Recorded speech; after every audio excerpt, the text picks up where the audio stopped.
Bienvenidos muchachos a este video de biología. En esta ocasión les voy a hablar un poco sobre respiración celular, que se puede definir como una serie de reacciones mediante las cuales las células van a degradar moléculas orgánicas como la glucosa y va a producir ATP, energía, ¿verdad? Y este proceso se va a llevar tanto en células animales como en las vegetales. Bueno, las células van a requerir un abasto continuo de energía para impulsar una gran cantidad de reacciones que son esenciales para mantenerse con vida. Y toda esa energía va a estar almacenada en los enlaces químicos de las moléculas portadoras de energía, principalmente el ATP, que como vimos anteriormente significa adenosintrifosfato y se le va a conocer como una moneda energética. El proceso de fotosíntesis y el de la respiración celular están íntimamente ligados. La fotosíntesis que se va a realizar en los cloroplastos van a captar la luz solar y la usa para sintetizar glucosa a partir de moléculas simples como el dióxido de carbono y el agua. Y también se va a liberar el oxígeno como un subproducto.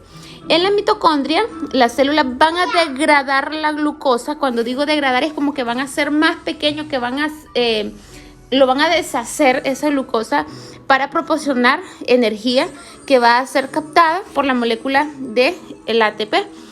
Al formar el ATP durante la respiración celular, las células van a consumir el oxígeno que se libera en la fotosíntesis y también va a producir lo que es el dióxido de carbono y el agua, que son las materias primas de la fotosíntesis. ¿Cuál es la fórmula química de la respiración celular? Pues esta que está aquí. Observen que es C6H12O6, que es la glucosa, más 6 moléculas de oxígeno. Van a producir 6 moléculas de agua, 6 moléculas de dióxido de carbono y 38 ATP. Observen que es una gran cantidad de ATP que se produce. Y si ustedes se fijan, con relación a la fórmula química de la fotosíntesis, son prácticamente simétricas. Es decir, que los reactivos de la fotosíntesis van a ser el producto de la respiración celular, dióxido de carbono y agua. Y el producto de la fotosíntesis, que es glucosa y oxígeno, van a ser los reactivos de la respiración celular. O sea que esto va a ser un ciclo, ¿verdad? Se va a producir glucosa y oxígeno, eso se va a utilizar en la respiración celular para producir el agua y el dióxido de carbono que se utiliza en la fotosíntesis. Va a ser un ciclo. ¿Dónde se realiza la fotosíntesis? La respiración celular se va a realizar en lo que son las mitocondrias, y las mitocondrias van a estar tanto en células animales como en las vegetales. Miremos más de cerca la mitocondria, cómo es. La mitocondria va a tener dos membranas que producen dos compartimientos. La membrana interna engloba un compartimiento central que contiene la matriz, que es esta que está aquí, la membrana interna, y lo que está adentro se le llama matriz, que es algo fluido.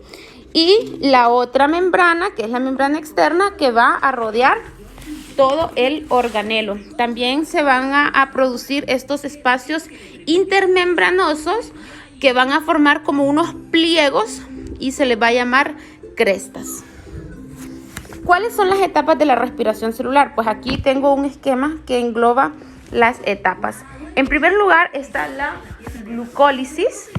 Luego está las reacciones en la matriz mitocondrial, que son dos. En primer lugar está la formación de la acetilcoenzima A y el ciclo de Krebs. Y por último está la cadena de transporte de electrones, que vamos a ver cada una de estas a continuación. ¿Qué pasa durante la glucólisis? Bueno, esta va a comprender dos etapas: la activación de la glucosa y la toma de la energía. Cada etapa va a abarcar una gran cantidad de reacciones, pero yo les voy a dar aquí en este esquema los elementos básicos de la glucólisis. Vamos a partir de la glucosa que se forma durante la fotosíntesis.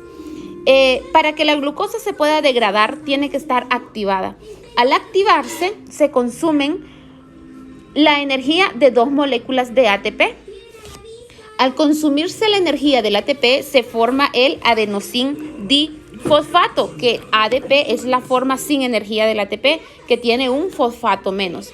La activación de la glucosa convierte una molécula estable de glucosa la va a convertir en una molécula activada de fructosa bisfosfato o bisfosfato de glucosa. La fructosa es una molécula muy parecida a la glucosa y se llama bifosfato.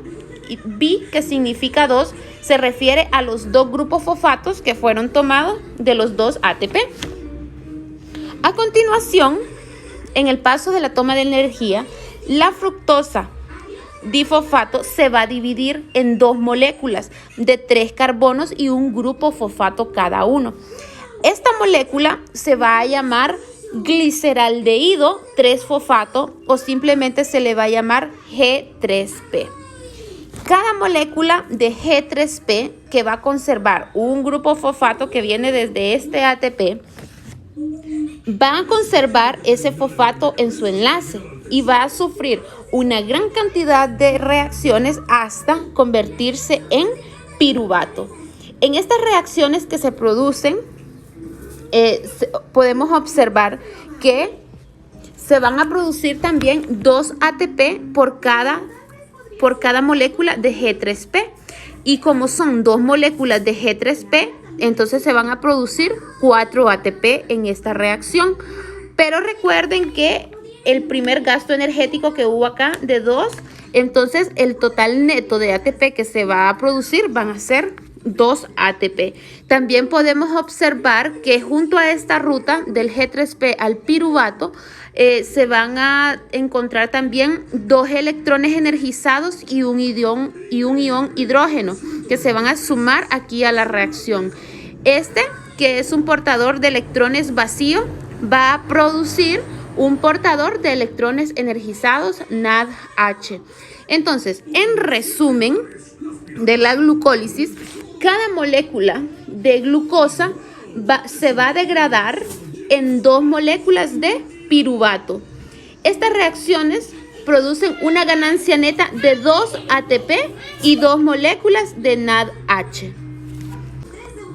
Una vez terminada la glucólisis, entramos en sí ya a lo que es el proceso de respiración celular y como les mencioné anteriormente, va a ocurrir en 2 etapas. En primer lugar, la formación de acetilcoenzima A y el ciclo de Krebs. Vamos a partir del piruvato que se formó anteriormente y el piruvato va a reaccionar con una coenzima que va a estar presente en la matriz mitocondrial que se llama coenzima A para formar el acetilcoenzima A y va a liberar también dióxido de carbono. Durante esta reacción, 2 electrones energizados y un ion hidrógeno se suman al NAD+ para formar un NADH. Cuando este acetilcoenzima A entra en el ciclo de Krebs, se libera coenzima A para volverse a utilizar. En el ciclo de Krebs se va a producir ATP, se va a producir 3 NADH, un FADH2 y 2 CO2 a partir de un acetilcoenzima A. El FAD y el FADH son moléculas muy parecidas al NAD+ y al NADH, que son portadores de electrones energizados. En el caso de FAD, su nombre es flavin adenin dinucleótido. Todos estos esquemas se los voy a dejar en su tarea para que ustedes los puedan ver de forma más amplia y con mejor definición que en el video. También quiero mostrarles que este ciclo de Krebs, aunque aquí lo ven algo sencillo, incluye una gran cantidad de reacciones, pero para nuestro nivel educativo basta con que conozcamos estas reacciones generales, ¿verdad? Pero viéndolo de más cerca es un proceso extraordinario. Y por último está la cadena de transporte de electrones, que esto también es un proceso complejo y que lo vamos a ver así de forma rápida, en forma de resumen. Aquí el NADH y el FADH2 van a dejar sus electrones energizados en la cadena de electrones, que son estas azules que se ven aquí.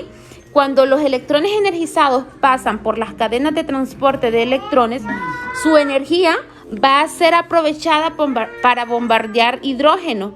Y ese hidrógeno es el que se va a utilizar para la formación del agua. Entonces, en resumen, la cadena de transporte de electrones lo que va a producir es agua y en total van a ser 6 moléculas de agua.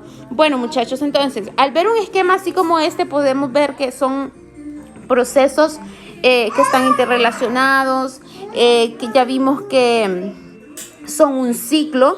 Podemos verlo de forma general, que es algo bonito, algo sencillo, podríamos decir, pero al entrar a estudiar estas reacciones vemos que son procesos completamente complejos y maravillosos, que son los procesos que generan la vida.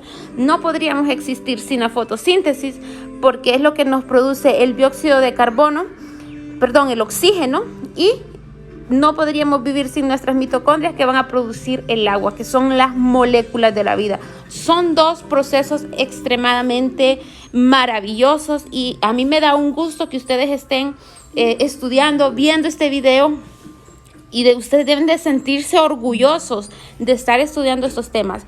Y les voy a decir algo de forma general. Yo conozco muchos maestros que por la complejidad de estos temas prefieren pasar estos temas, tal vez un concepto y ya.